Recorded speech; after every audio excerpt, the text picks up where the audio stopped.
this episode, I had the great pleasure of speaking to Saniel Bonder and Linda Groves Bonder about spiritual practice in the 21st century. They have worked with so many of the premier spiritual teachers of the last few decades. Just off the top of my head, just thinking of Ken Wilber, Terry Patton,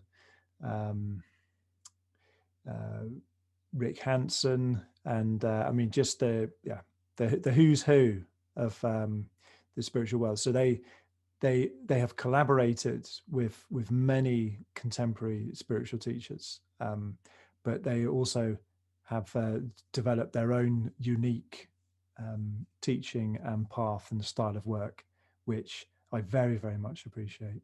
Saniel is the author of Healing the Spirit Matter Split and the founder of the Waking Down work. He's been a pioneer in the widespread embodiment and mutual evolutionary exploration of awakened consciousness for over a decade. Well, I think he must have written that a long time ago, because they've been doing this work for a long time, since the early 90s. Saniel and Linda have dedicated themselves to democratizing this embodied nirvanic aliveness and exploring with others how to create a sane human culture on its foundations. So the kind of crux of our conversation was how to preserve the great strengths of the traditions, spiritual traditions of spiritual practice, yet cultivate the innovation in the field, and what's new and what's different about spiritual practice now than hundreds of years ago. And healing the spirit matter split, I think, is really a crucial thing for people to explore now, for two reasons. One is we're currently living in this sort of worldview of modernity, primarily, and the scientific materialism and living in a dead, meaningless universe, and we're just meat robots. That's kind of matter with no spirit. And then prior to that time, we had pre-modernity, where there was a very sharp divide between spirit and matter, and the bodies, flesh, the earth was unholy and destined for the worms, and our spirits were destined for heaven if you were good, or hell if you were bad. And Saniel, Linda disagree with both of those views, and there is actually no separation between spirit and matter. Even to think of them as two different things is just fundamentally missing the mark. And all of this great mysterious happening is the fundamental divine mystery. And we are all that, just as we are. So I hope you enjoy this episode. I really love these guys. They are just wonderful human beings. So Linda Groves Bonder and Saniel Bonder, welcome to the Evolving Spiritual Practice podcast. Thank you so much, Ralph. Thank you. We're very happy to be with you. Yeah, thank you so much for the invitation, Ralph. It's a great honor. Thank you. Yeah, well, for me, it really is such an honor, because I've been following your work pretty closely since about 2007. Yeah, this is just great. I've got so many things I want to explore with you, and I've got a big long list of things here. Wonderful. Okay. Yeah, and so, and also, to say for those listening, I've not only been following your work at a distance. In the last few years, I reached out to you and have had some sessions with you individually, and also some group sessions. You do these wonderful Zoom gatherings called virtual heart gatherings currently. I mean, if someone's listening to this in 10 years' time, then they may not be happening still, I don't know. But at the moment, as of 2021. Yeah, so it's been a really wonderful journey for me working with you. And just to give listeners an idea of, why I sought you guys out with your particular speciality, I thought I'd just very quickly sketch my kind of path towards getting into a situation where I really needed help that is your particular speciality, if that's okay. Yes, absolutely. Cool. We're all ears. Okay.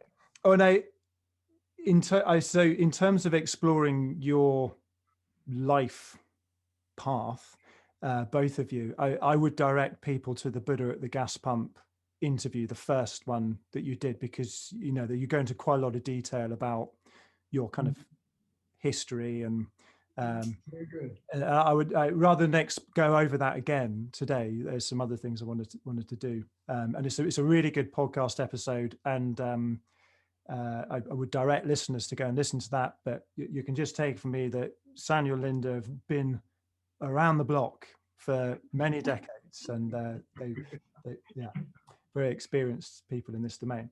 So I just want to paint this this kind of overly simplified caricature of my path.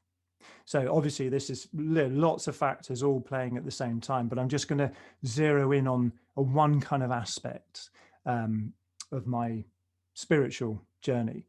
And it kind of it's along the theme of like a response to the pain of living, I could call it.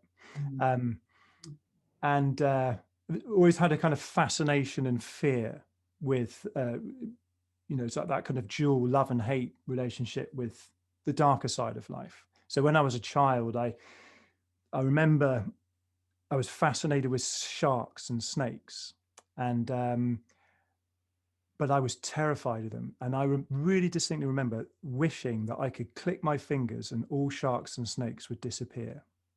And it was like my way of wanting to make the bad things in life just vanish. And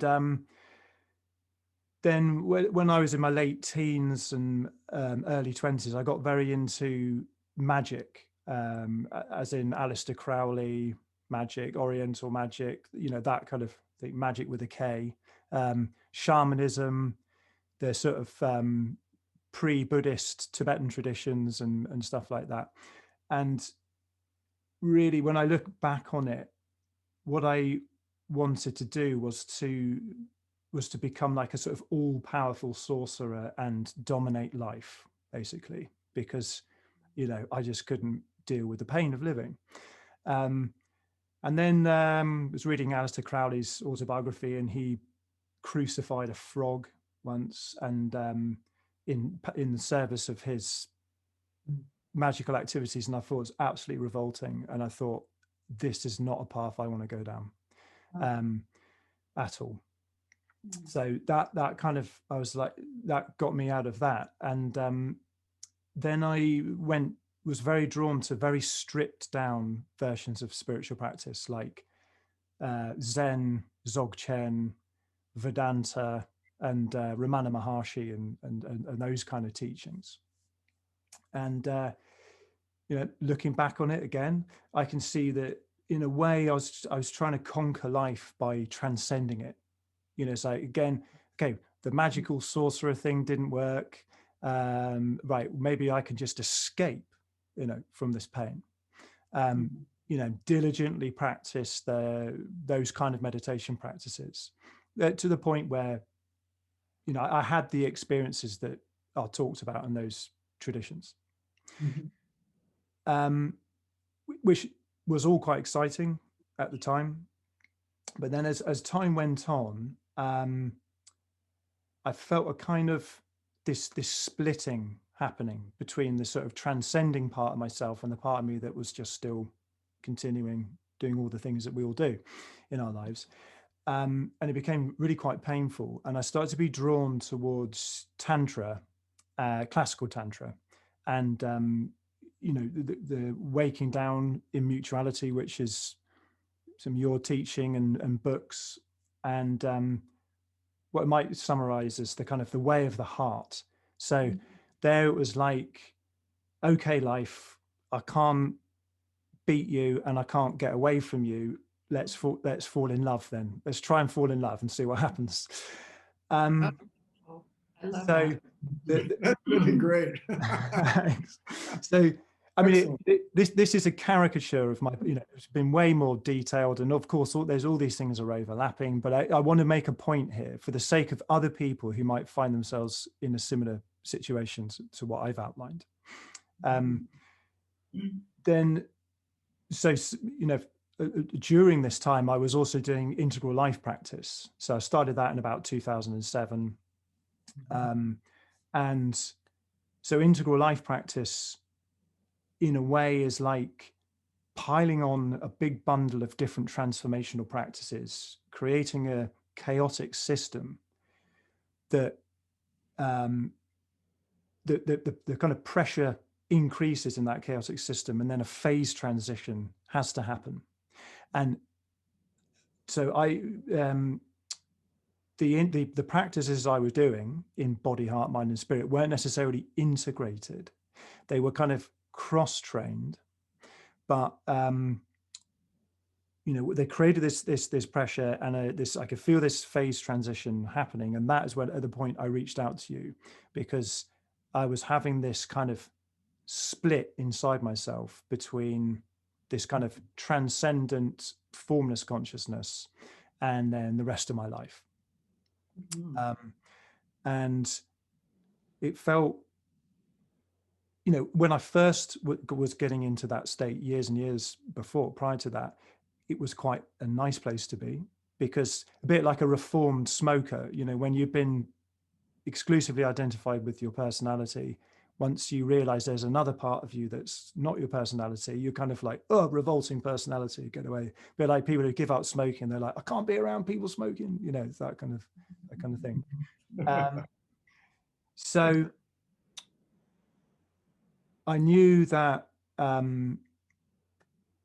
your teaching was all about the way of the heart. It was healing this spirit matter split, healing duality. You were quite vocal about the some of the downsides of neo-Advaita things, there is no self, denying our personalities and all of that kind of stuff. And so I knew you were the people to seek.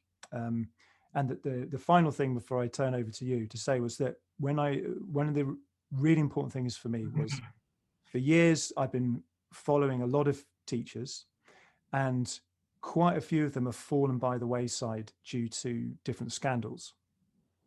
And sometimes at the point where I was getting quite involved in their work, and I was kind of ready to maybe go a bit deeper, and then suddenly everything fell to pieces. That happened like a few times for me.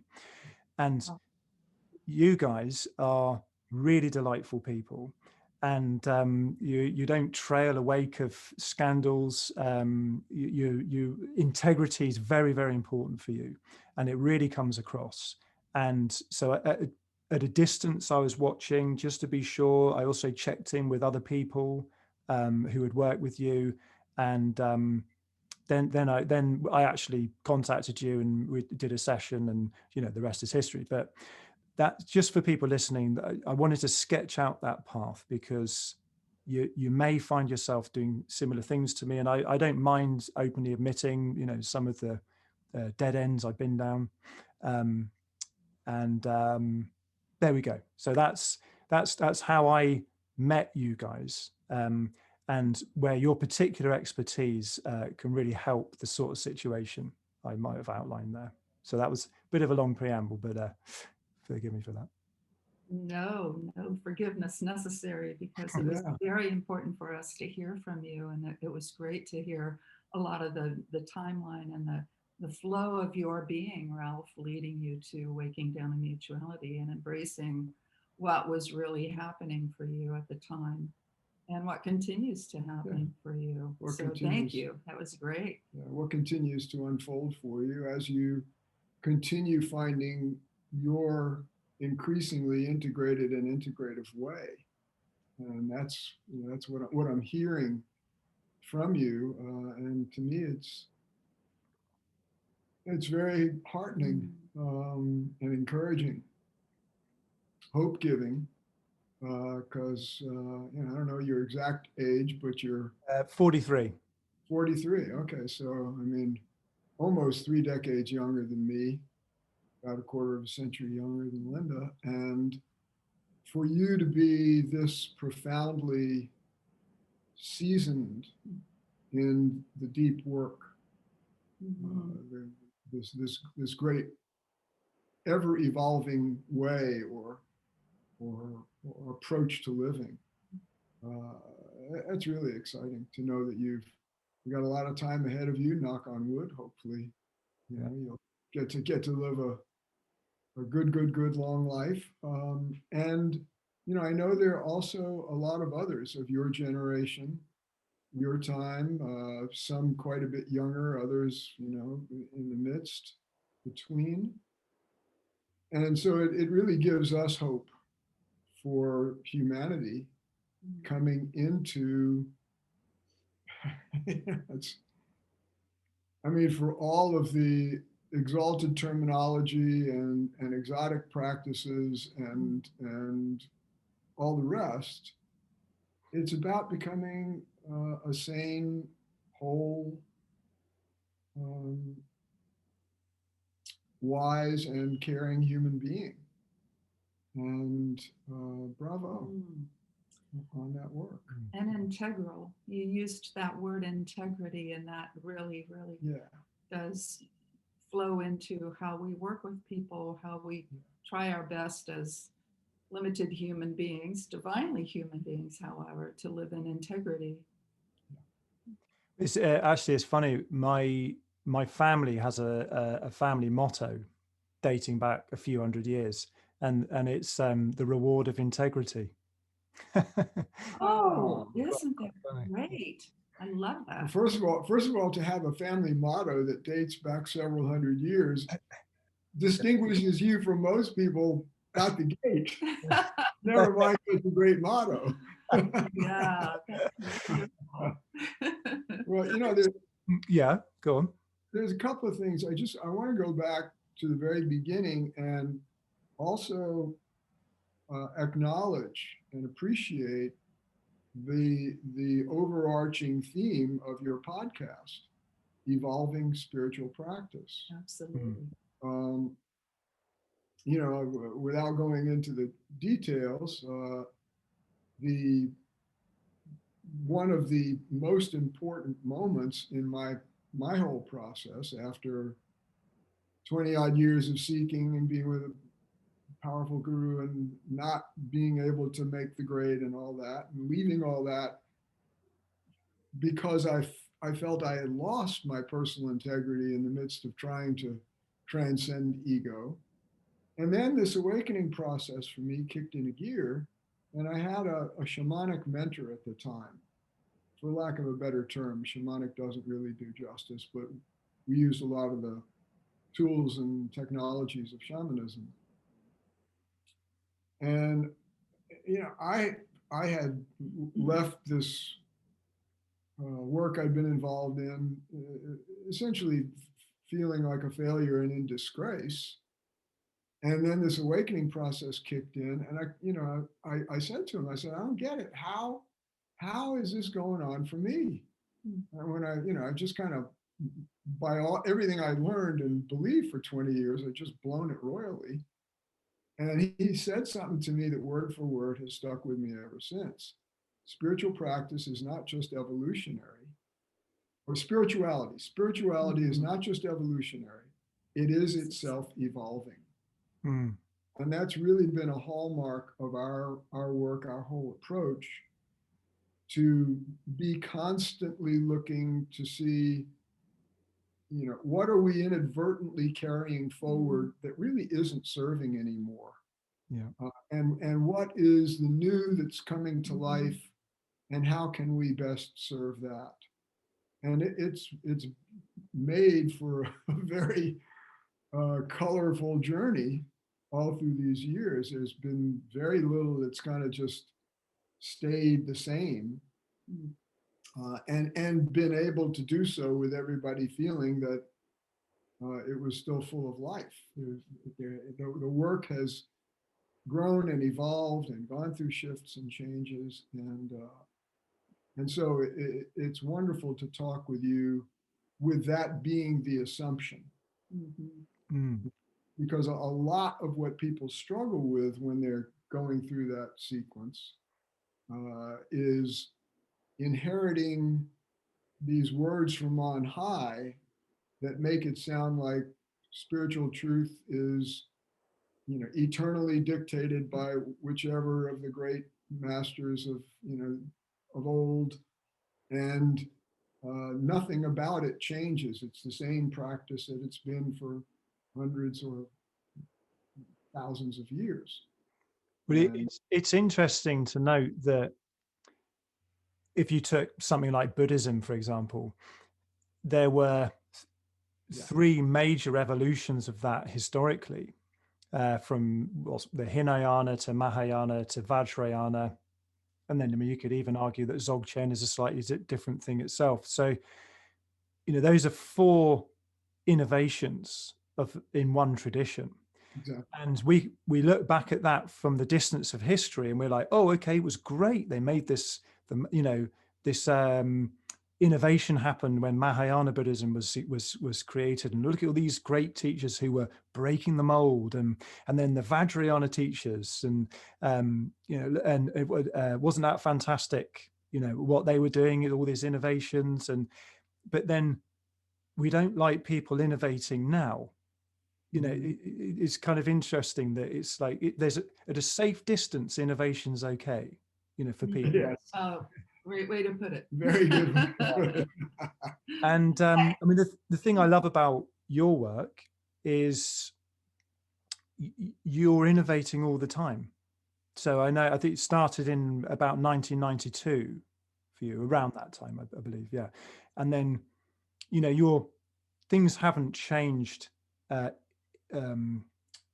It's still recognizable, very much so, but you're always tweaking, tinkering, coming up with new things, and different processes, and I love that, and you're very open about it, and you're not like pretending that you haven't been innovating. For sure. Thank you for that. You were going to say something else? No, that's okay. You were going to say something. No, I'm good. So. Okay. Well, so the theme of this episode is what does spiritual practice look like in the 21st century? And so there's kind of a traditional scheme in meditation that is presented in things like the ox herding pictures of Zen Buddhism, where and other areas where roughly you kind of start off being exclusively identified with your personality, then you start meditating, whatever, experience your formlessness or void. That's the kind of circle in these ox herding pictures. And then afterwards, you kind of reunite that emptiness, that formlessness of pure awareness with your personality and other people, and you're that happy monk coming back into the marketplace with a bag full of sweets, giving them to the kids. That's kind of like the end of those ox herding paintings. And so we've gone from sort of personality to formlessness to some synthesis of the two. And your work is slightly different to that you don't necessarily have to follow that complete sequence, and that there's the benefit of the sequence that I've just outlined is that it has a long history, thousands of years of people doing that. Yes. So you're kind of, there's a safety in numbers in that sense. but the downside is that you can get these kind of splittings that happen. So, you know, as I was saying, you know, you can go very, very deep into this formless awareness, and kind of push very hard off your personality. And that kind of happened for me. But it doesn't have to be that way. And that's as far as if I'm understanding you guys correctly. And I mean, I would like you to explain what's different about the way you see things, or you teach them, or the way you practice now. Yeah, thank you, Ralph. Yeah, I really appreciate you bringing in the spirit matter split, because what you're speaking to with this pattern, this teaching that is venerable and honorable for many, many years, and really works for some individuals, which is really important. However, sometimes for other individuals, just as yourself, you eventually realized, wow, you know, I am going more into the spirit realm and the consciousness realm and the absolute connection to that, and negating this other part of who I am here on earth. And so bringing those two together works really well for people who have had a realization as consciousness and then realize there's still something missing. So then they look for the embodiment aspect and embracing personality, embracing relationships. In waking down to mutuality, quite often individuals will have the awakening of second birth that is consciousness and embodiment simultaneously. So this is what is somewhat different in the traditions of awakening, perhaps. And some people say, yes, no, I have a little bit of that. Other people say, no, I distinctly had a consciousness awakening. And then later the embodiment piece came in. So everyone is so unique. For me, my awakening really was consciousness, embodiment, one experience, one happening, which completely changed my life in a moment. And some will say, no, first you wake up and then you wake down. But for some, that's not necessarily so. And so what we do in the work is we help individuals very closely, as you know, one-on-one, to discover what is the path for you. What is the process that might be an incremental process that is working for you, or what kind of practices do you need that might be different from the past? And so we help people discover what those practices and processes are. And we also encourage simply being, simply noticing and registering and recognizing in each moment, wow, there's that. Oh, yes. And now, yes, there's that. And how do I feel about that? And does that touch my heart? And oh, there's this individual that I have a great relationship with. And how am I supporting that? And how are they feeding me and my heart? So I spoke a lot here. You know, there's the mutuality aspect, which is that, you know, looking at others, being with others, and opening your heart to others, because it's not simply a self-realization, it is an other realization as well. And that's what makes it so wonderful, because it's, I want to say, there's the totality identity in that picture, in that experience, and in that shift of awareness and realization. That there's something I wanted to pick up on. So what you call second birth in your work is different to what a lot of people call awakening, as far as I can see. So in about 2007, I was reading one of Ken Wilber's books, and I was reading some pointing out instructions, and I just woke up as conscious, awareness beyond my personality. Mhm. And it, it was an event that happened in time. But then, of course, when it happened, I realized that I'd always been aware my whole life. I just hadn't noticed it. Um, and some people call that awakening. And because it is such a powerful experience, people, a lot of people, and in even traditional teachings, can say, right, well, once you've noticed that, uh, you know, great, there we go. That's what called waking up. It's like waking up in a lucid dream or something during your living. Um, but what you're describing is, as far as what I'm hearing, and please correct me, this is what this conversation is definitely about for me. Is, so, I want to sort of say some things back to you as what I'm hearing, what I'm understanding, and then please do tinker with it.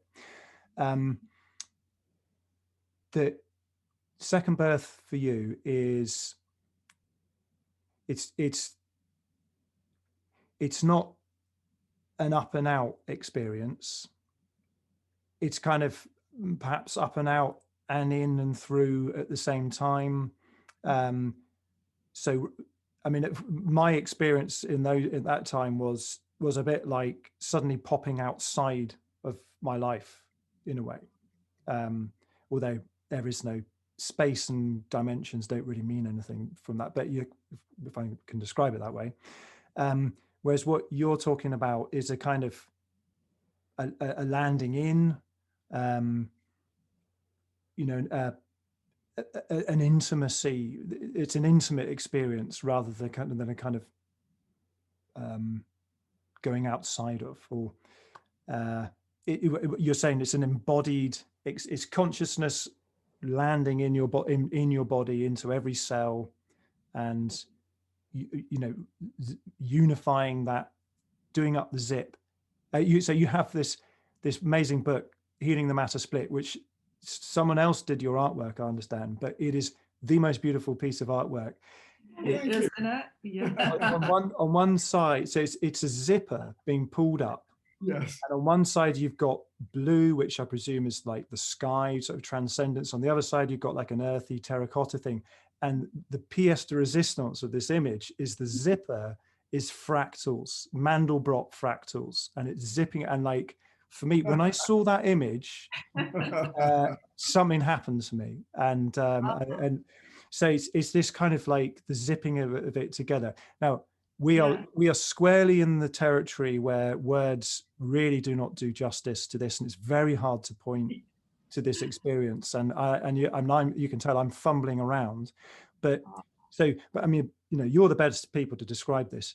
That what's different about what you call second birth to what a lot of other people are calling waking up, where they're just waking up to being aware of awareness, simply. Yeah. Great question. Jump right in. You want to say something? Well, real quick, No, since I kind of opened Yeah, go for it. a little bit. First of all, second birth awakening is second birth awakening.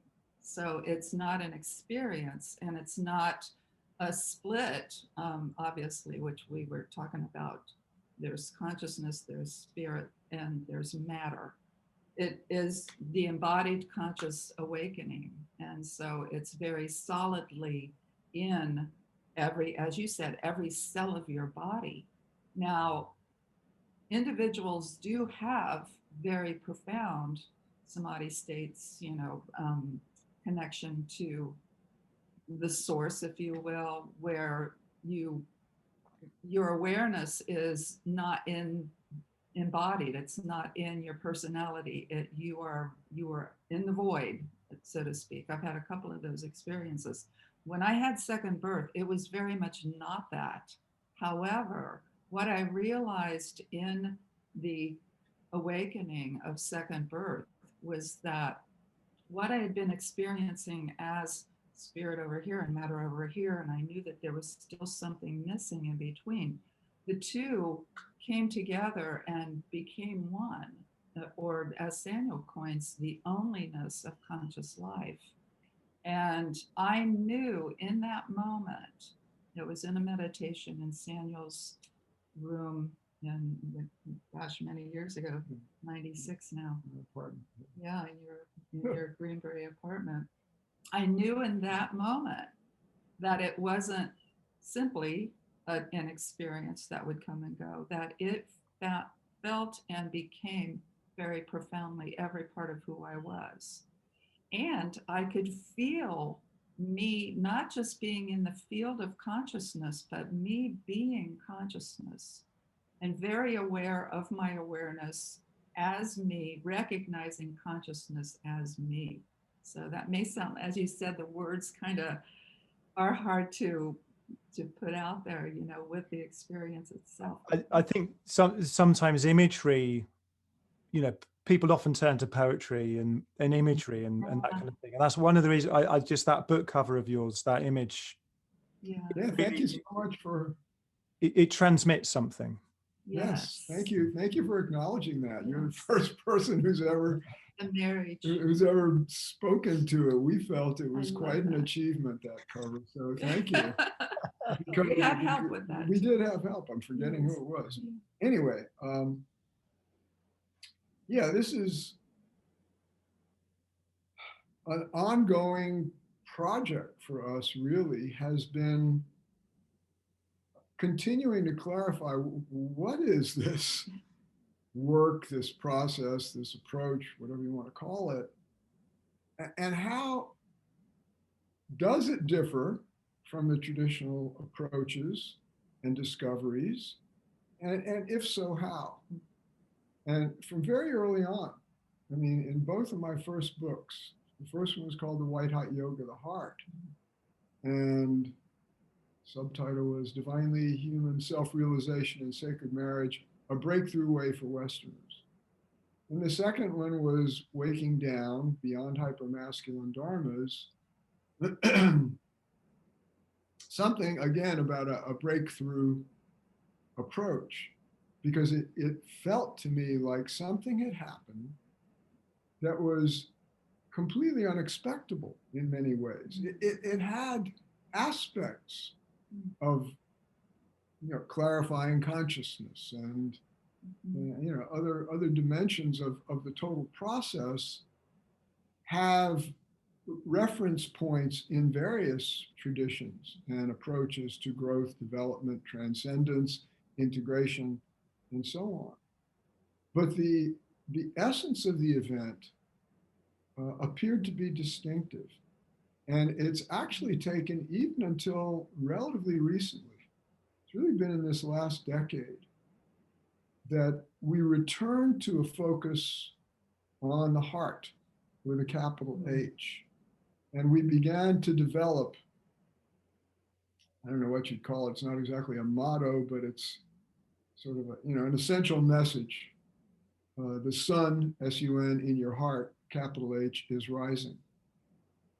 In other words, there is this event happening at the very heart or core of our existence that is itself the activating engine, the driver of all of these changes, even though there's a necessary dimension to the work that is essentially experienced as, okay, I am going to practice X. I'm going to go do whatever that is, or within, or however we frame it. But the deeper recognition for us is that, again, kind of almost a mantric way of saying it, the one great heart that we all share is coming alive and awake in, as in, through every body. And we really emphasize body, meaning whole being, not just the material part, but also not the material part somehow merely being blessed by a consciousness, a spirit, a presence from on high or from the outside. It's not the same as that phrase, the body is a temple. Exactly. I was just saying that to someone yesterday. You know, if the concept is the body is the temple of the spirit, another dimensional event is possible that to us is very exciting because it relieves us of the residual biases and assumptions about the Teilhard de Chardin, in one of his autobiographical statements, he said that his Jesuit superiors, he was the founder of the evolutionary understanding of, among other things, spirituality. But he said his Jesuit superiors drilled into him that matter is, this is pretty close to a quote, at best the lowly handmaiden of spirit, and at worst its mortal enemy. Mm. And that kind of says something about our often at best ambivalence about this bodily existence. So what we see going on in the process, and we're getting an unstable message here. The audio is fine. Okay. What we're seeing happening, and from the beginning, the reason I called it a second birth is because though I'm not a trained biologist, so I can't, vouch for the biological science of it. But also biological science doesn't yet really honor the reality of consciousness and of spirit. Though in some ways it's moving in that direction. But a way to see it is that there's an activation of our total nature that occurs in this process that is analogous to what happened when the sperm and the egg joined, and that tremendous event catalyzed the whole development of an embryo, and shazam, 9 months later, here comes another fully formed little tiny human being.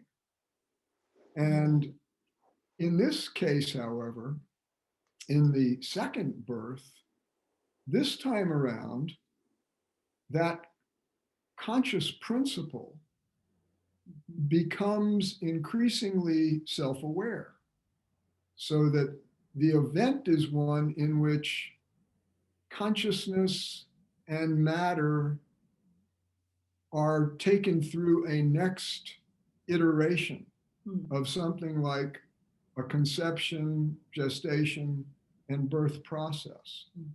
And in the course of that, one of the kind of signal events that takes place for most people, though not everybody, part of our experimentalism has been wonderful because people have been free to say, sorry, that didn't happen for me. And we get to say, oh, wow, good, tell us more, rather than, well, that can't be it if you didn't go through it our way. But part of what happens is that for some people, and Linda was alluding to this, there's literally no distinct moment of the quote unquote waking up of consciousness, or that discovery. I like the way you say it, you kind of like your beingness popped out of your body almost, or was felt to be transcending, including but greater than the materially based personality. And for some people, the term that became popular in the community, we didn't come up with it, was oozing. People ooze into this second birth. And for that reason, some of our friends, including people who had become teachers, kind of have shied away from that whole language of second birth, because it seems to imply that, you were not born and now you are. Yeah. Whereas for some people, it's more of a gradual process. And it takes I think biological labor is not a event. Thank you. Very good. It's not uncommon. It's not uncommon to be in labor for 24 hours or even longer. And that's a very good point. Thank you. I mean, when I think so, my experience of becoming aware of awareness, that happened instantly. Yeah. And then after that point, to more or less degrees, never went away. Right. But what the heat, the kind of bringing together of spirit and matter, you know, that kind of transcending and the opposite, you know, is, for me, that's been an oozing experience. So, you know, it hasn't suddenly, like in a clap of thunder, you know, emptiness and form have become one. It's been an oozing experience for me, and as a result of that, quite painful. You know, because it's like you want it to end. Well, I've wanted it to end, and just like, you know, just get done, please. And and I feel like I contacted you, and you were like midwives, helping me through that oozing second birth type of thing. And I think I was looking for, yeah, it's true. It's looking for an event, I think. Even though for years and years and years I've known that it's not about looking for something, you know, something. You know, all those phrases like the journey is the goal. It's all true. Right. You know, you only learn that after years and years and years of seeking like crazy. But I was still kind of you know, like thinking that was going to be the way it was, but it was this kind of like stretched out over time, you know, which was a little bit unpleasant. Yes, absolutely. And really, the integration goes on and on. Oh, and yeah. That's I think I'm going to be stretched out, you know, right. You know, I don't want to be. I mean, this will bring us on to another topic, which I won't bring up yet because it will take you. You were. I interrupted you, Saniel. I think you were. Well, you know, thank you for saying that. Another thing we've said over the years is, great, you've had a second birth. Welcome to your second life. Now you've got to figure out what that is. And it's not by any means a head figuring merely. Yeah, though certainly it takes thinking things through, discernment, etc.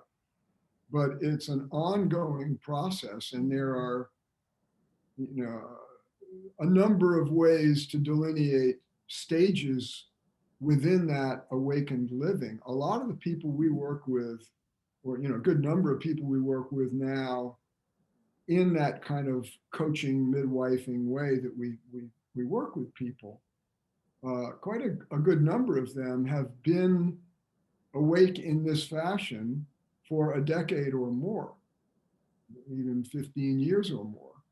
And they're discovering, they're coming up against next challenges, next necessary emergence kind of transitions that now there's, again, no map for.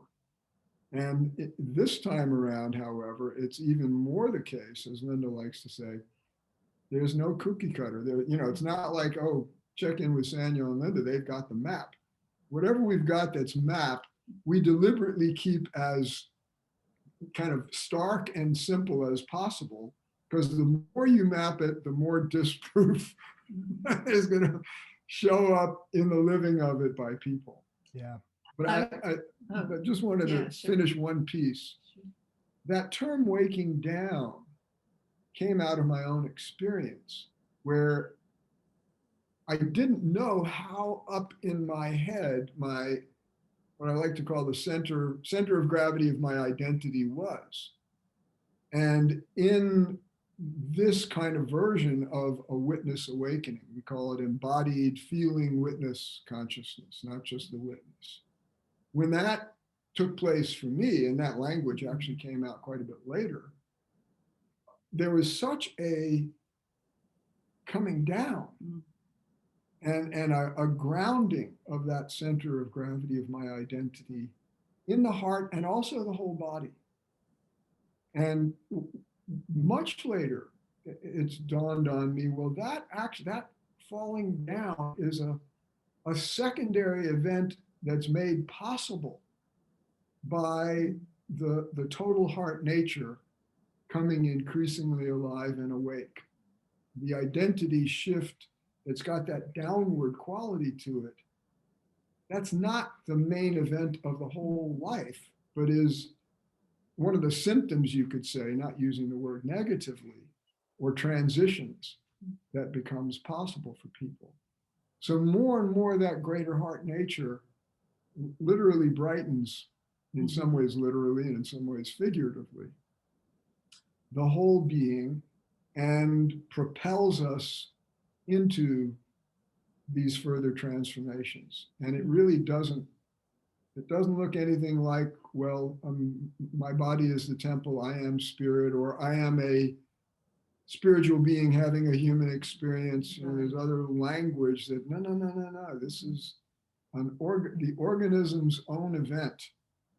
And yeah, I'll stop there. I wanted to quickly just jump in and respond to a piece that you spoke around your process, your path being a little difficult, you know, and frustrating at times because you were looking for an episode or an experience to happen, you know, the thing to happen in a moment. And that's so common with so many people. And then how frustrating that can feel, that kind of speaks to the core wound. Yeah. Well, that was the thing I was going to bring up. Yes. Yeah. Yes. Which is one of the great things that you really emphasize. Yes. Which I love so much. Yeah. So we also call it the heart wound of separateness and confusion. So basically, the heart wound, the core wound, is intuiting and knowing on some level that you are spirit, you are consciousness itself, and yet you have not realized the embodiment aspect of that. So there's still that split and confusion sometimes around what do I do next in order to get that experience or that full realization of conscious embodiment. So it's a torque, and it can be really difficult sometimes for others and not so difficult for others. So it's, again, it goes back to the individuality and how individuals show up and what is their needs. So yeah, in all different areas of life, some people get things with hard work and some people just get it, you know, and it's just the way, it's just life. Get over it, guys. I don't mean you guys, but just guys in general. No, of course. People get over it, people. Yeah. We appreciate that. And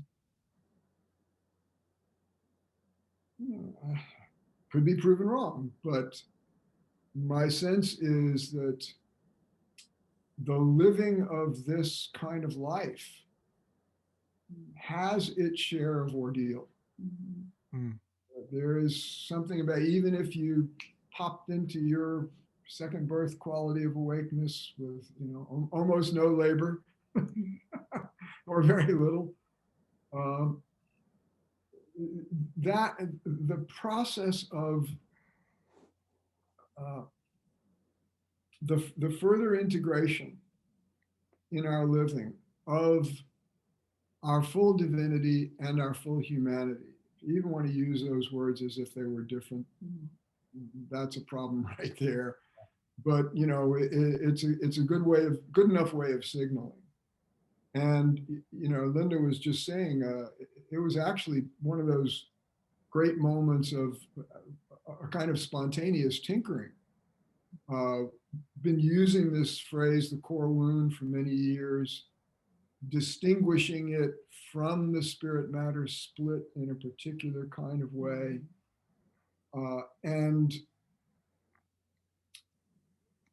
people had issues with it. It sounds psychological, or it sounds so negative, or whatever. And then we branched it out, or filled it out. Well, it's really a core wound / wellness paradox, which is true. And you don't get to the wellness by going through the wound.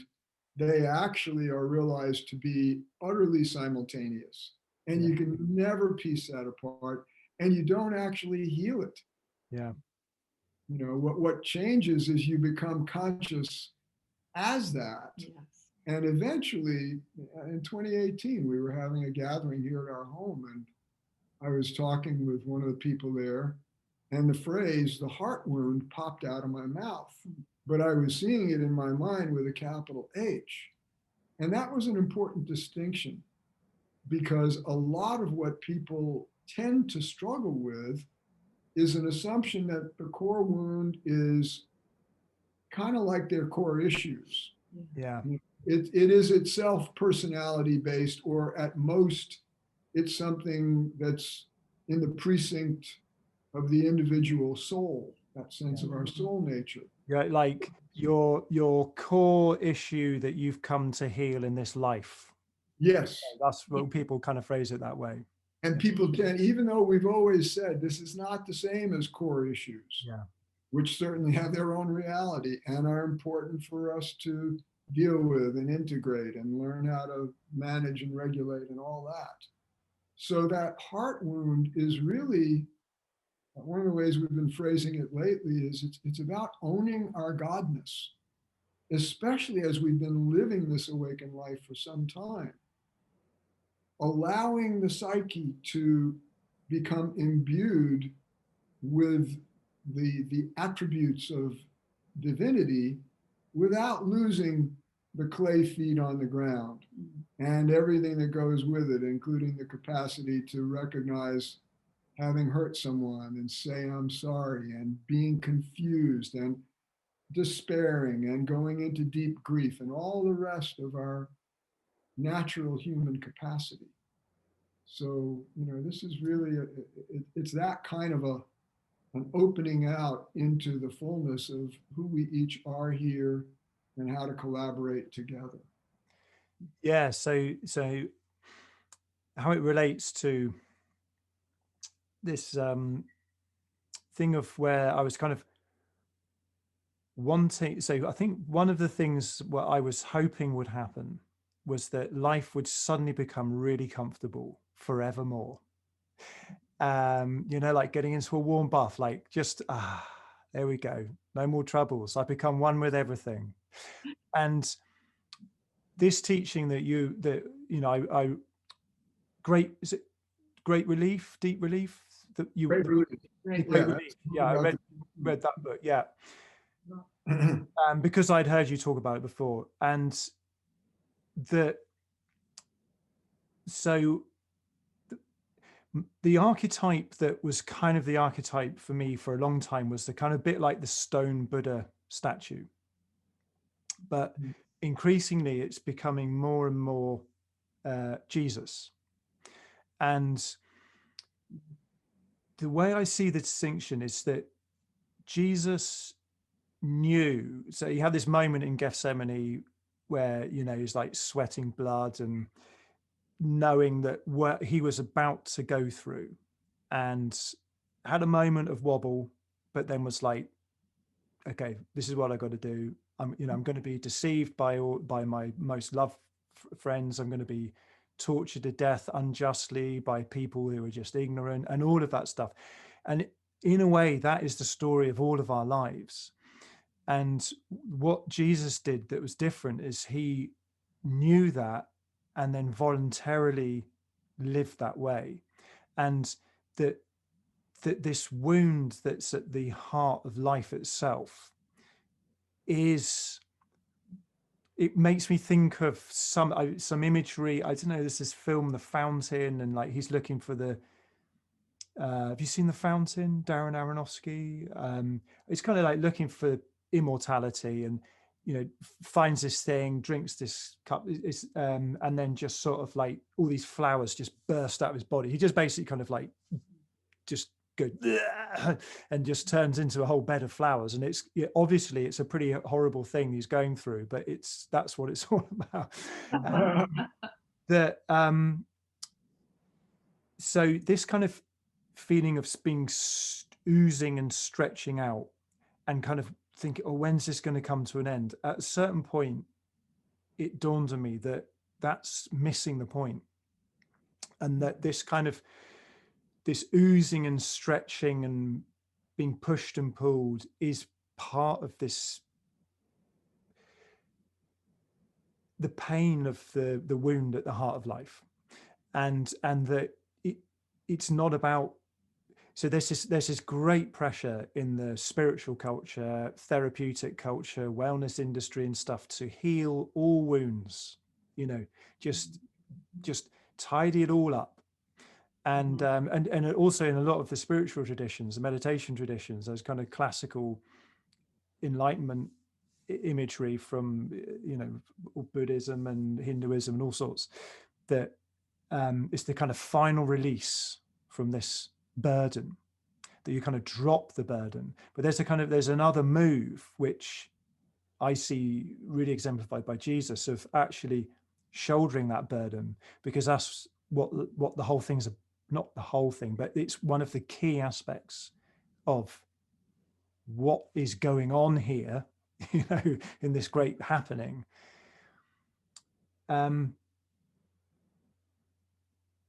And so I'm kind of slowly letting go of that urge to, you know, just to get away from all the pain, and that there's something deeply meaningful about it. So the times when it's really made sense for me have been in psychedelic experiences, particularly with ayahuasca, where the understanding of the importance of suffering and pain and what it actually does for the world really makes sense. But when I'm not in that state, I find it very, very difficult to articulate, as you can see. But I can feel there's something really important about the wounded heart at the center of life, and it's the fountain of beauty, of caring, of courage, bravery, all of those good things, you know. And you don't get, we're trained to want all the goodies, you know. It's like, okay, well, yeah, we'll accept that wound at the heart of life is there because it's the source of all the pleasure and beauty and caring, you know. But it's like, we'll just kind of, we'll bear that just because we want the good parts of it, and that's not it either, as far as I understand it. But yeah, so there we go. I've kind of gone bleh, like my mind is just loaded out there for you. Yeah. That's fine. Go ahead. Yeah, I quickly want to jump in about the fountain where you named off all the things. And then there's also, when you go into that pain and recognition of the gratitude of the pain, that opens up empathy for all sentient beings, all creation, and connecting with that can open up the heart. And it doesn't minimize sometimes the pain that you are actually feeling in your own personal self, in your totality identity, once again, or whole being. It opens up the heart so that you can identify and feel others and all things with that empathy. So that's a really important piece to bring in as well. And that's part of the jewel. That's one of the flowers. Yeah. It's a path to that feeling, that unification with everything, through empathy. Yes. Yeah, and that's, you know, I love your description of the transition from the stone Buddha archetype to the living Jesus. But particularly that image of him actually holding his heart. You know, it's kind of like opening his chest, and there's his heart. The sacred heart of Jesus. Yes. And it seems to me that's part of the calling. You know, there's that axiom, let's go, from those to whom much is given, much is required. And so the blessing of this realization, this wisdom, this, you know, along with and as part of that great heart wound, the wellness is really quite profound. I mean, a big focus for us is helping people understand that there's a fundamental wellness and joy that really becomes unshakable, in part because it is so organismically grounded. You know, it's not floating around somewhere and you're having to constantly be vigilant and try to reinforce it and all that. But at the same time, there is this identification with, sympathy with, empathy for the pain of living and the suffering that all sentient beings go through. And so there is a Christ-likeness to the journey that we get to live out 21st century in our largely quite ordinary ways. You know, the time of the mythic great hero, that's over. You know, we're in this together. And I think everybody's normal life is a genuine heroic journey. Every single person loses everything they love, everybody they love. They will get ill, hopefully, if they're lucky, get old, all the maladies that come with old age, and you'll die. You know, like, that is a run-of-the-mill life. There is nothing more grueling. I mean, going to Mount Everest, you know, going down the Amazon River, you know, all of those are great things, but just a run-of-the-mill life is as tough as it gets. Yeah. And this is what, thank you. It's as tough as it gets. And this is where the godness becomes rooted in the 21st century through our evolving practice. That we get to live these lives in those ways. And the degree to which we become more and more, in some ways, identified with the infinite, even in our everyday daily awareness, is matched by the degree to which, sure enough, we are afflicted by the pains and the ordeals of being here. You know, I'm not particularly a fan of Allen Ginsberg's poetry in general, but there is one poem he wrote that was uncharacteristically quite short.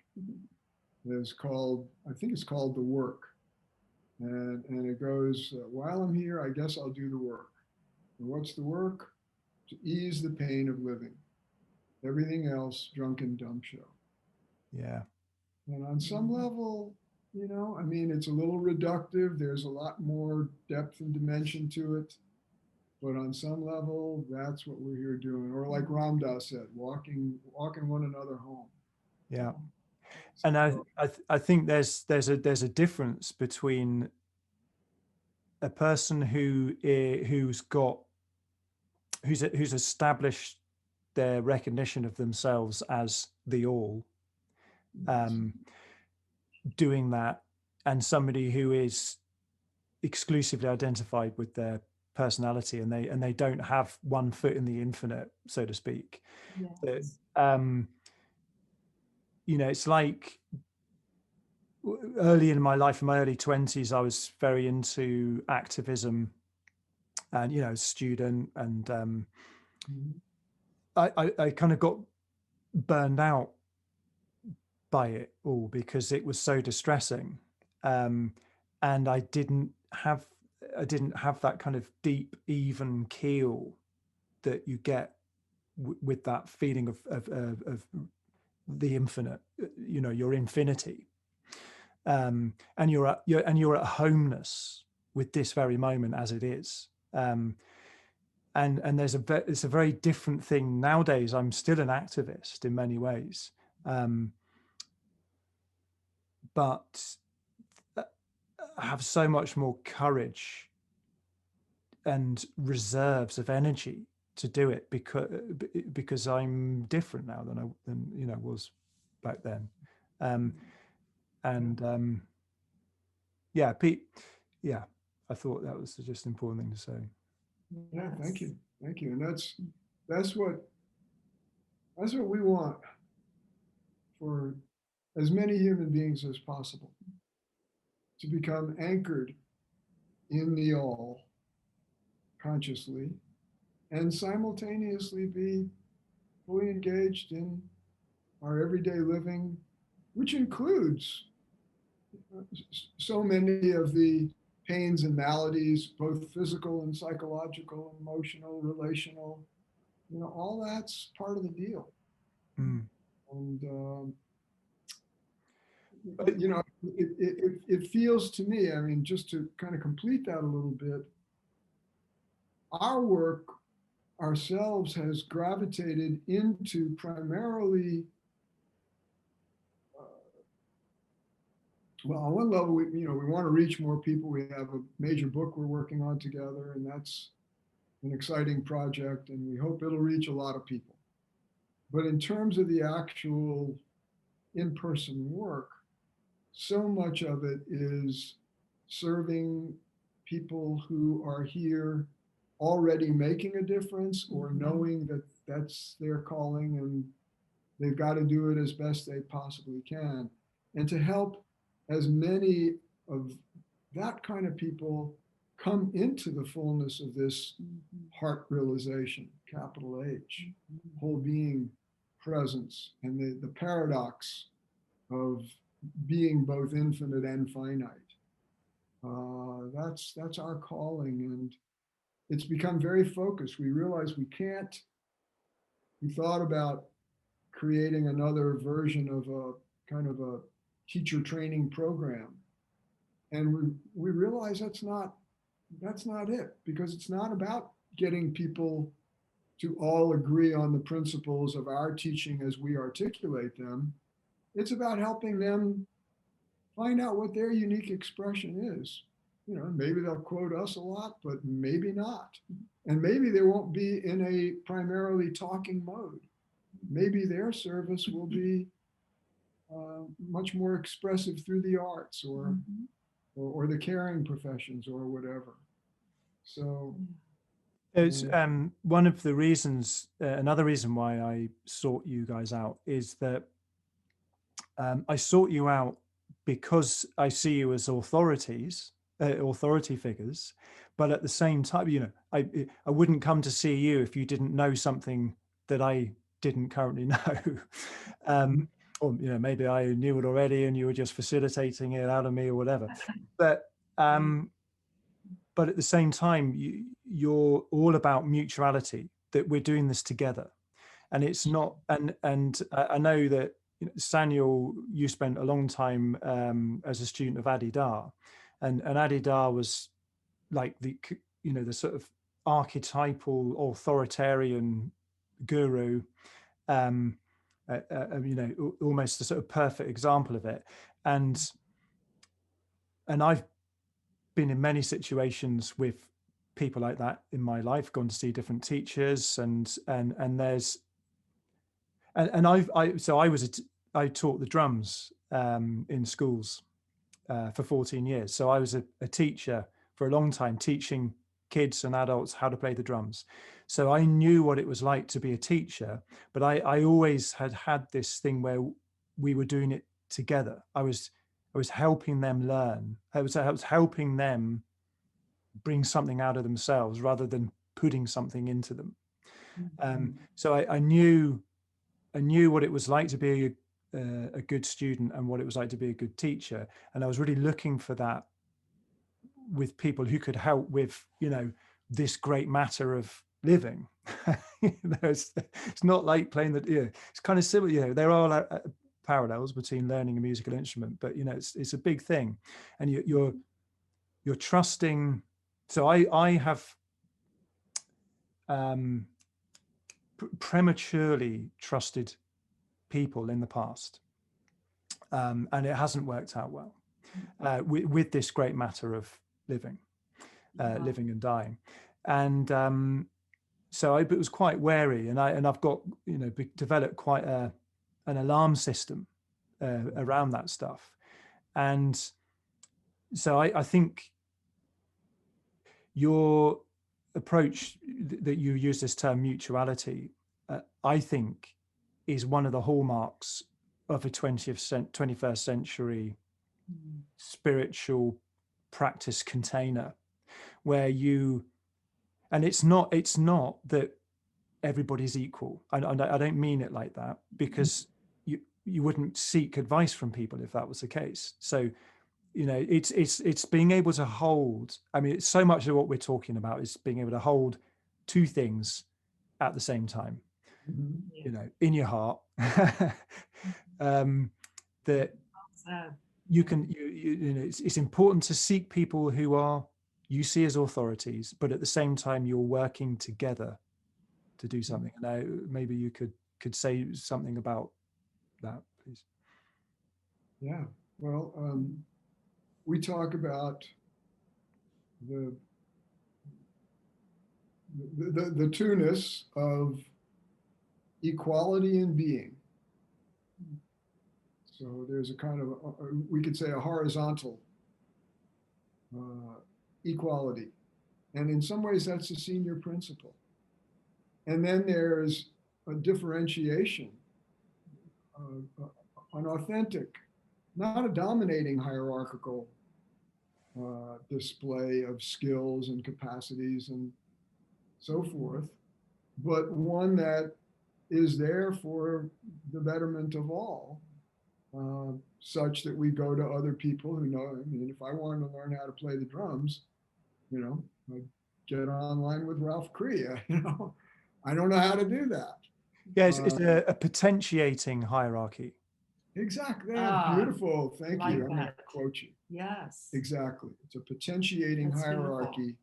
And to keep it grounded in the equality, but not flattened out. Yes. So there's always a dynamic tension.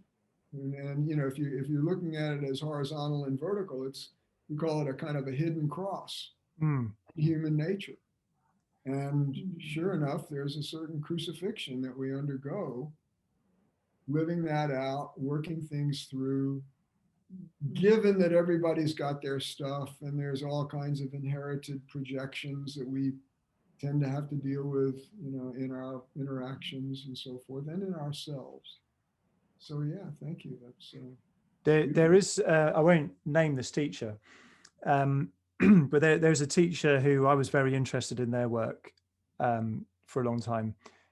And I think they took the "we are all the same" too far, and to the point where they had students teach really early, like almost straight away, like actually teaching, making videos that other people were watching. And I was watching these videos and I was like, there is a distinct difference between this neophyte, is that the right word? I don't know, like someone, this person who's just, they've done the weekend workshop and they're now teaching, and the actual teacher. It was like, well, I want to watch the teacher's videos, not this other person's. And so yeah, that was kind of people going too far, the kind of we're all the same, we're all equal, you're all awake, you don't need to do anything to, Yeah. Well, one thing that I wanted to talk about was monogamy, like a long-term monogamous relationship, as a kind of powerful practice in, showing up and cleaning up, and our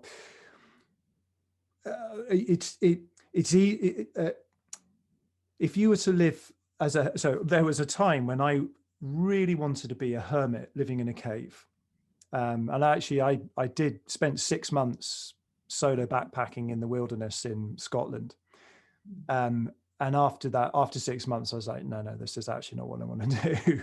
And came back, and I actually got married after that, and had a very intense relationship, which was very transformative in many ways. So and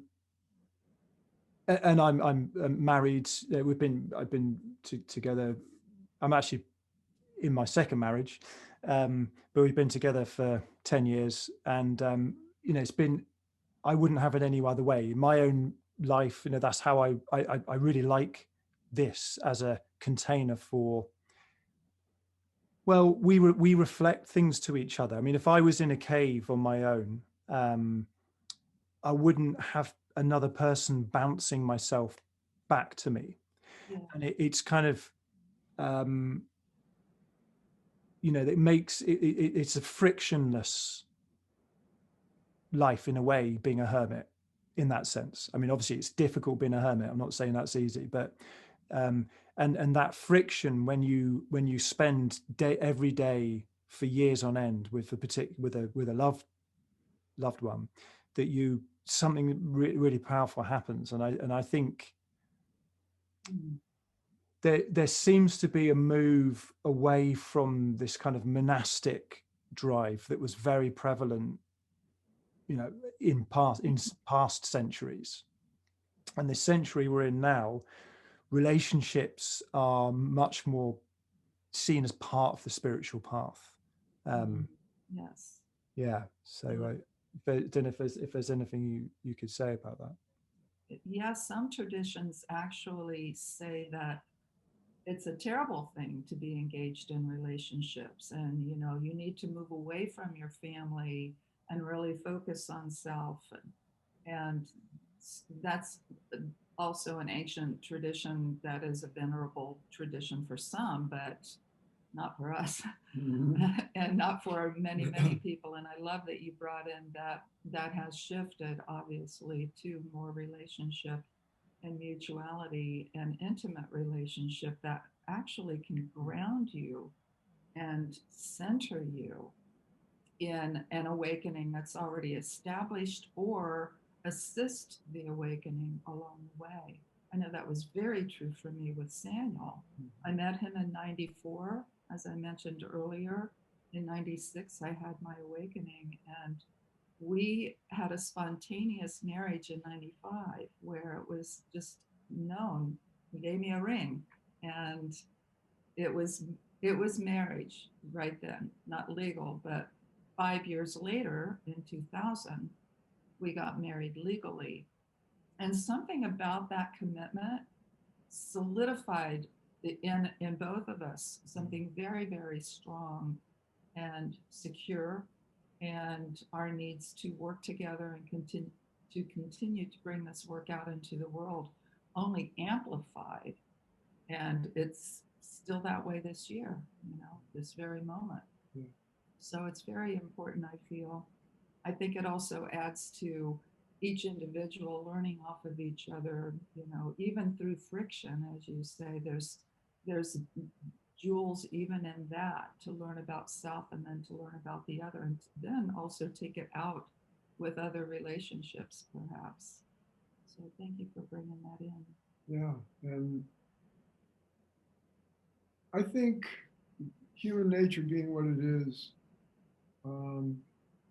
there's a significant likelihood that there will always be people who gravitate, even from early on, into, if not necessarily literally a monastic life in a monastery in that format, people who just aren't moved into intimate relationship as part of their path.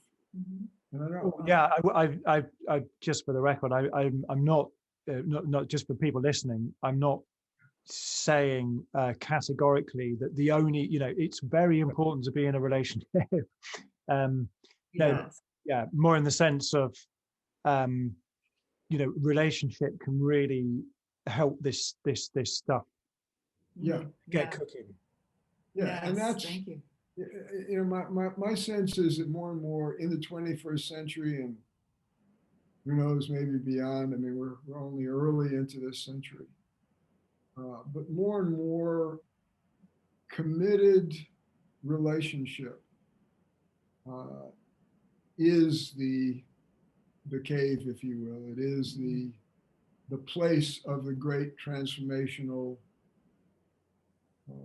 catalyzing activation going on. And there are so many wonderful potentials in it. And we both, just to, affirm, though we had been together and going through various explorations for several years, when we actually did get legally married, as Linda was saying, it solidified something. And the force of that commitment also very quickly revealed for us, because we'd done a lot of work and had both been awake for some years at that point. It became evident that, well, the anchor in the onlyness, in the all, is simultaneously something that we're alone in and something that is the essence of our intimacy. So talk about a paradox. It's both and. Yes. Both alone and and utterly intimate and shared in that sense. So it's, it's the anchor for both of us in the midst of the trials and tribulations that sure enough do come down the pike. But I really wish, it's another thing that I wish, I know Linda feels the same way. We wish everybody to have access to this quality of living. Like you're saying, it doesn't immunize anybody from the possible distress and pain of what we can go through here. But it sure adds a dimension of an essential sweetness, no matter how sour or bitter things get in the way life unfolds. And I wanted to say something else about that just quickly. This acknowledgement and acceptance of the pain of living as part of the deal, which you voiced very beautifully. And by the way, Ralph, you have a wonderful capacity to distill these very abstruse and challenging qualities of existence.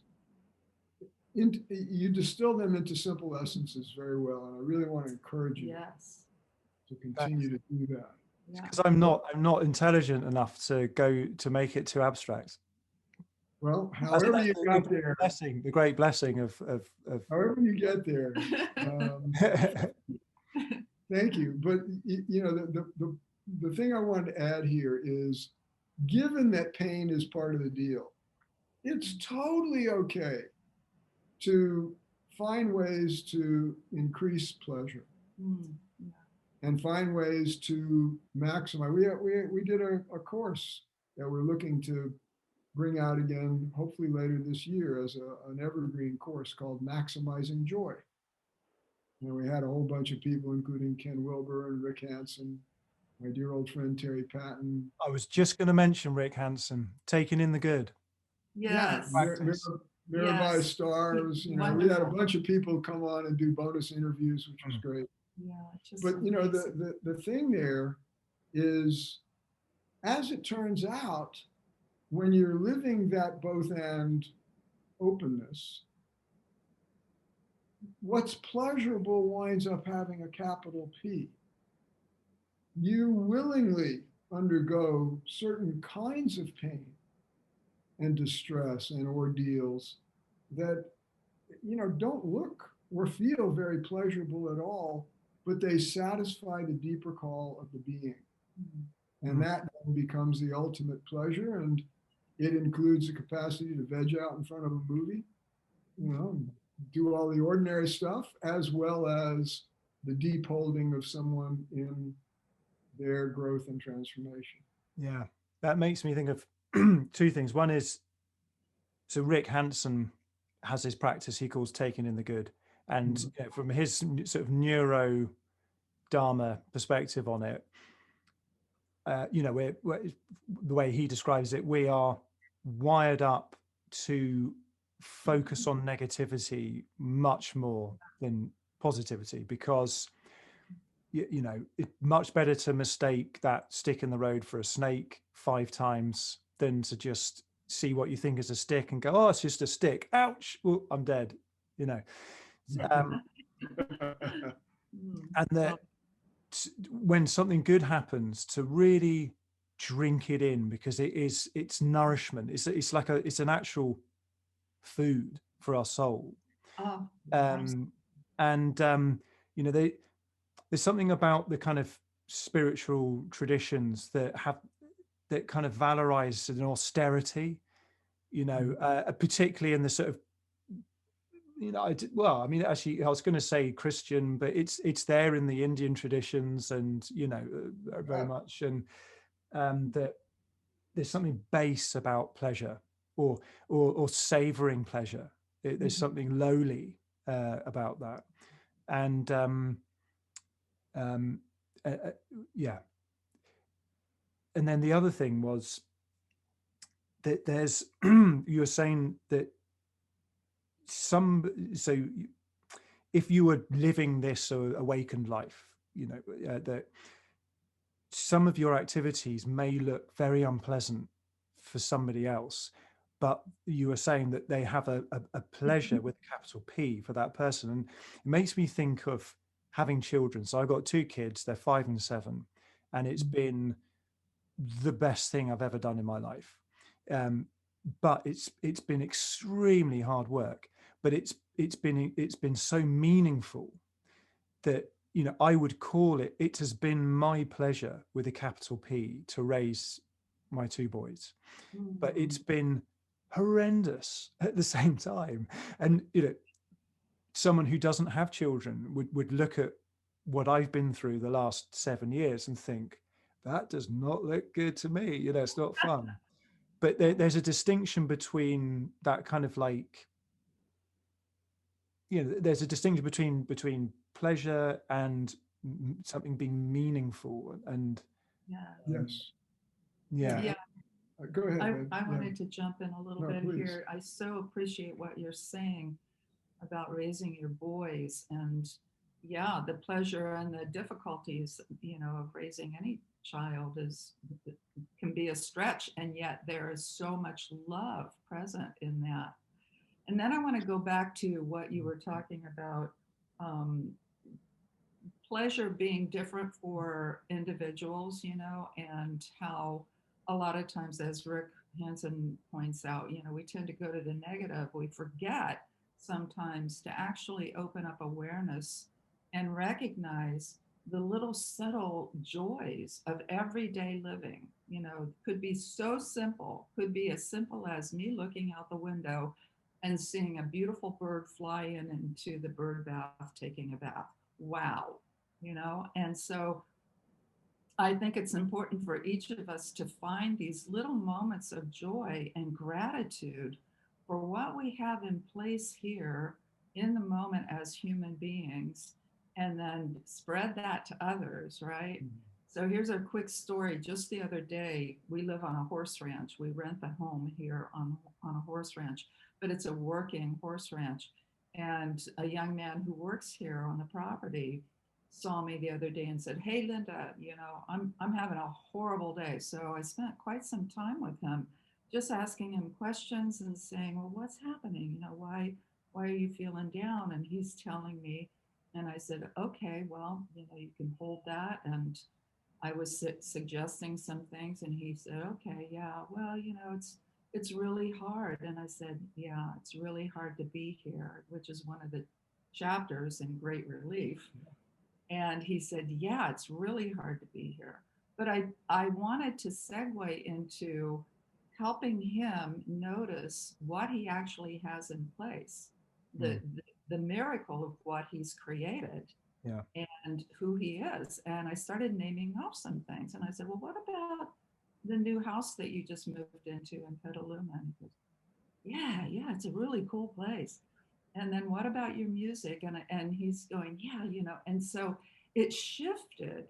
But sometimes we get so mired in these places of feeling down that we forget to notice what we actually not should, but are grateful for. Yeah. And to bring in those subtle awarenesses. A lot of times we dismiss and negate the subtleties of our beautiful lives here. And I think that's what people can do for each other in relationship. You know, that what that conversation you were describing Yeah. could have so easily been a conversation that I have with my wife, you know, almost every day. You know, one of us is like, we're getting down about something, and we're like, and the other person says, well, you know, just slightly shifting their gaze to, you know, it's like, oh, but what about this? And there's this, yeah. And you can do that for each other. I saw this young man the next day. He was leading a horse to the field, and he goes, from a distance, I'm watering in the front yard. He says, "Hey, Linda." And I go, "Hey, how you doing?" And he goes, "I'm doing so much better. Thank you for that compliment yesterday. That was awesome." And I'm going, "Oh, yay, anytime. My door is always open." So it was so great, though, to hear that he actually, I think I assisted, but I think he also made a conscious decision in that relationship that we had to take in the good. Yeah. There's another beautiful, speaking of images, a third story between Linda and this guy, Tomio is his name. We just coming out of a heavy heat wave here. And on one of the hottest days, Linda's out watering some of our plants. And Tomio, who's a very lively guy, comes running over. He's just burning up out there working his butt off. 102 degrees. 102 degrees. What was it he said? I'm in the back. I'm spraying the roses. He runs up and he like a you know, so excited. Linda, spray me. And at first I couldn't understand what he was talking about. So he's going, "I'm hot, spray me." And I went, "Oh yeah," you know. So we were laughing so hard. I soaked him, and he was like, "Yeah, woo!" It was just one of those joyful moments for me too. And he ran back off to do his work, laughing hysterically. So, and, you know, in some ways, it's a similar kind of thing. Yeah. You know, helping one another out in those ways. But you know, speaking of Rick Hansen, you know, one of the great images he came up with for that curious dynamic of where our attention goes automatically is the negative is like Velcro for us mentally and emotionally, whereas the positive, the pleasurable, is like Teflon, slides right off. It takes real work. We like to call it learning how to not add unnecessary reactive suffering to the inevitable pains of being alive, so that, you know, when the hard stuff is going down, we're not doing this additional piece of beating ourselves up about it. And sure enough, everybody's got, you know, the pain points, the triggers, the old wounds and traumas, where, you know, we tend, like you're talking about with you and your wife, you know, we'll tend to descend into a self-negativity on top of or in addition to whatever it is that life is presenting us in the moment. And learning those skills is definitely a major part of 21st century evolving spiritual practice. I feel like it's super important. Once when I was about 19, I took some LSD and I went to the New Forest, which is like a big forest in the south of England. And they have loads of ponies there. And I had one of those moments where I'm sure a lot of people do on the spiritual path, where I was like, I said, like, right now, show me the meaning of the universe. Like, what, like, show me the meaning of life. What is this all about? I want to know right this instant now. And I mean, I wasn't saying it out loud. And this pony did the biggest fart. I mean, you know horses, and you know how they went on and on and on and on. Its butt was right near my face. And, it was such a release. That's hysterical. I love it. There you have it. Spirit and God shows up in mysterious ways. Right. The great cosmic joke. So we just got a couple of minutes before you got to go. I mean, there's just, it's been a really wonderful conversation, so rich, and there's just so much more I want to explore with you. But so we got 2 minutes left. What is there anything that you feel you really want to say in these last 2 minutes? You want to go first? Well, I just want to directly speak to everyone and anyone who's watching and listening.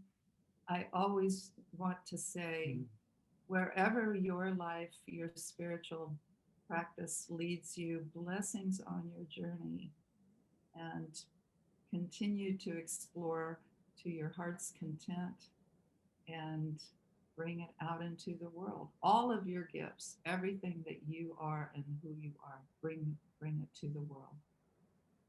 Thank you. Yeah. And thank you, Ralph. Yeah, thank you so much. Yeah, for me, the sun in your heart is rising. And it's the same sun in my heart. It's really the one and only sun in our shared one and only heart of hearts. And allow that heart nature to reveal itself to you. Find the help that you need. Gravitate in whatever directions call you. Trust your inner prompt more and more, and make use of help that can reflect you back so that you don't inadvertently go into a wrong direction or get stuck. But yeah, welcome to the next stage of your journey, wherever it's taking you. And thank you for being here on this planet, caring about these things in this time with us. Indeed. Here's the cover there we go. of the Spirit Matter Split that Ralph was talking about, and all those little edges there, little fractal designs. And that's just wanted people to be able to see it. Yeah. I think the last thing I'll say is talking about images that transmit wisdom and understanding. I think the fractal really does that.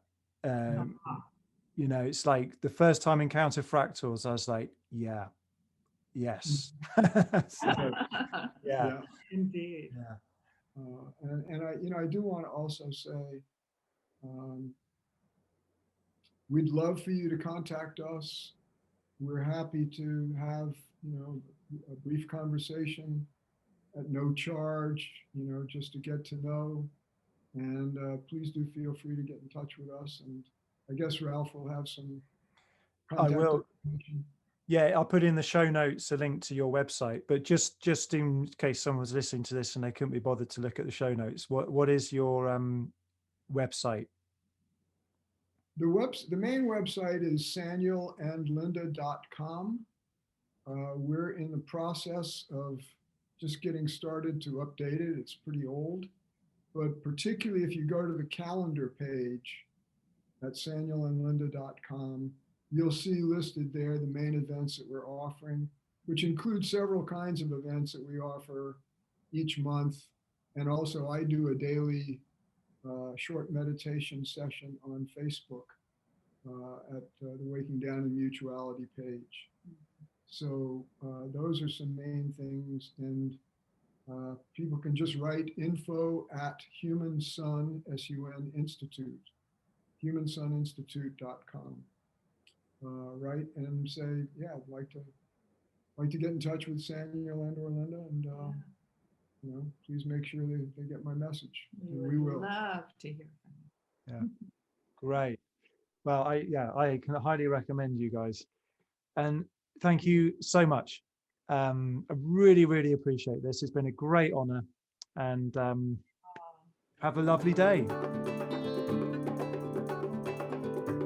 I made all the music that I use in my podcasts. If you'd like to hear more of my music, please visit SoundCloud and check out my profile, Ralph Cree.